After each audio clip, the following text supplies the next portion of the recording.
Hi, I'm Alan for Shed Orange Sports, and thanks for joining us for part 2 of our budget rifle shootout. You know, it came down to the wire. It was really a close shootout. It was a lot closer than I expected. We'll show you the results right after this. We'll be right back.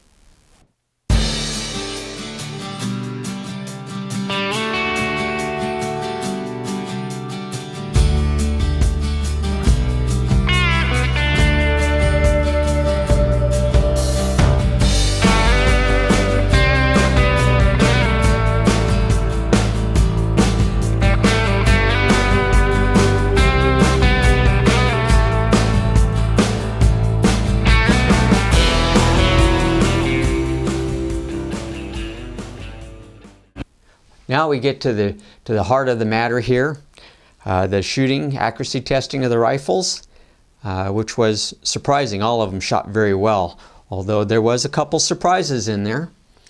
We had no malfunctions of any kind. They all operated just fine. They all felt good.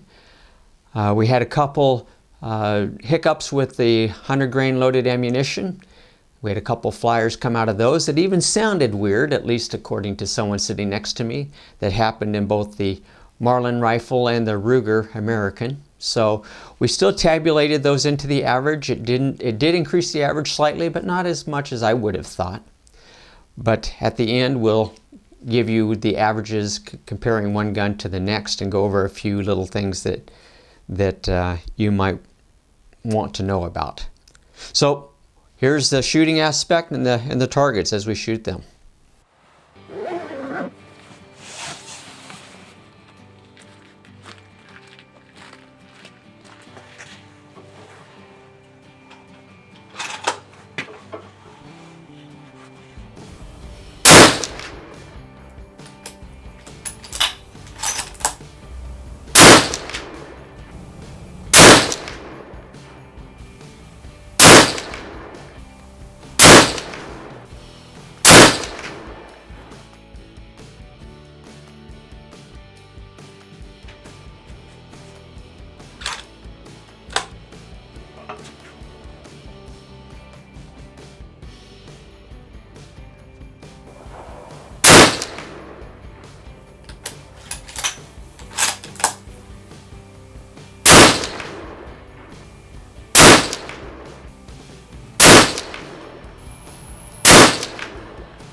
Well, as you saw, all of them shot actually quite good.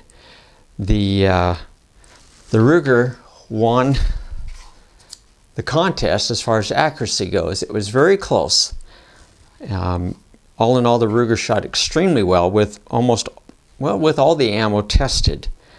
The only thing that we ran across with the Ruger is this fell out here, the little grip cap, and it just sometime during the testing, and we recovered the offending party right here. So we'll glue that back in. It's not a big thing. It's shouldn't have happened. I agree. There's glue on the back. They glued it in, but whatever glue they used just didn't hold. It came undone. I'll glue it back in. It'll be as good as new. The gun handled really well. This is the lightest of the three guns, and recoil was noticeably more with this gun. 243, it still doesn't pound you, but it was noticeable. We mentioned earlier we put a sling on this. These have these weird little things to accept a sling. We put a sling on it. It worked absolutely fine.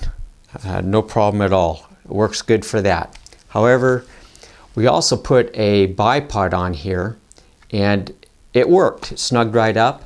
However, with the bipod, you tend to have a lot of leverage in the front, and I would be afraid that it would eventually wear through those openings and break through the plastic. So while I think it works fine for a sling, I don't know that I would trust those for a bipod. Also, let me mention this. We ended up using different rings on the Mossberg. We could not get the Burris signature rings to mount on here. It was just too wide. We couldn't force those rings on there. We actually had a very hard time getting them on the Ruger, but we did, and it marked up the Ruger base. But so we ended up putting Weaver Tactical rings on the Mossberg. The Marlin worked perfect. The base or the rings mounted, the Burris rings mounted on there just fine. Lots of adjustment. As far as an all-around gun, I would have to lean towards the Marlin. Accuracy was great. Handling, trigger, all of them were very equal. Except I think that the overall handling wise, the stock dimensions, the stock is a little stiffer in the Marlin than it is the Ruger. Actually, the Ruger has the thinnest stock. It didn't seem to affect accuracy, but if you have any sizable hands at all, and mine are quite small, I still enjoyed the feel of the Marlin over the Ruger. The Mossberg had a good feel too. Accuracy-wise, it was good, but just not as good. So, top pick for accuracy, the Ruger. Top pick for overall handling and accuracy, the Marlin. Well, that's it. I hope it was informative. Stay tuned for our next video. I don't know when that will be, but we'll have one as soon as we can. For Shedhorn Sports, I'm Alan. Have a great day.